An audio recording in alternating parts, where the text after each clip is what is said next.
Okay, let's dive in. Have you ever, really thought about the shape of the universe? Like, is it round, flat, something weirder? It sounds simple, maybe, but honestly, we don't actually have a definitive answer. And you might think, well, why don't we just, I don't know, fly to the edge and take a look?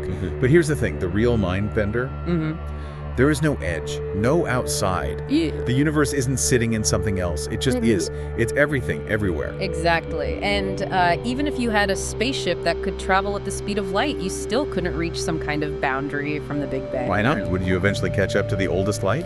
Well, no, because the universe itself, space itself, is expanding. And it's expanding much faster than light can travel across those vast distances. Yeah. Think about it. The Big Bang was, 13.7 billion years ago? Right. So you'd expect the visible bit to be maybe 13.7 billion light years in radius, but it's not. The observable universe, its diameter, is estimated to be over 90 billion light years. 90 billion. How does that even work? Because space has been stretching the whole time, that light has been traveling towards us. It's like the track expanding while the runner is running. Okay, wow, so space itself is stretching. And that brings us to this runaway expansion idea and something called the Hubble crisis, which sounds pretty serious. It is, yeah. It's a major headache for cosmologists right now. So what exactly is the Hubble crisis? Well, it's not just a theory. It's a persistent disagreement, a mismatch in measurements. We measure how fast the universe is expanding. That's the Hubble constant.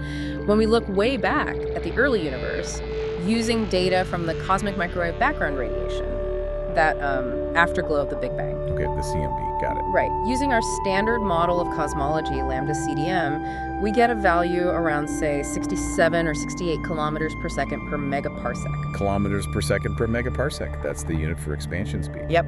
It basically tells you how much faster things are moving away from us the farther away they are. But here's the kicker. Oh. When we measure the expansion rate now, in the local or late universe, using different methods like looking at type Ia supernovae. These are like standard brightness candles out in space. Cosmic lighthouses, sort of. Exactly. When we use those, we get a consistently higher value, more like 73 or 74. Huh. So 67 versus 73, is that a big difference? It's huge, statistically speaking. Both sets of measurements are really precise now with tiny error bars. They simply don't overlap. It's like measuring a table with two different very accurate rulers and getting fundamentally different lengths. Something's wrong. Okay, so it's not just a small error, it's a fundamental disagreement. Precisely. And it suggests that maybe our standard model, lambda CDM, is, well, incomplete. Incomplete how? Like missing a piece? Could be. Maybe we don't fully understand dark energy or dark matter. Or maybe there's some entirely new physics we haven't even considered yet. It could affect our understanding of space-time itself. Wow. Okay, so this really shakes things up. But, bringing it back down to Earth, why should someone listening care about this expansion rate, this crisis? Does it actually affect us? On a day-to-day level, probably not directly, but it's fundamental to understanding our place in the cosmos, our cosmic identity, you could say.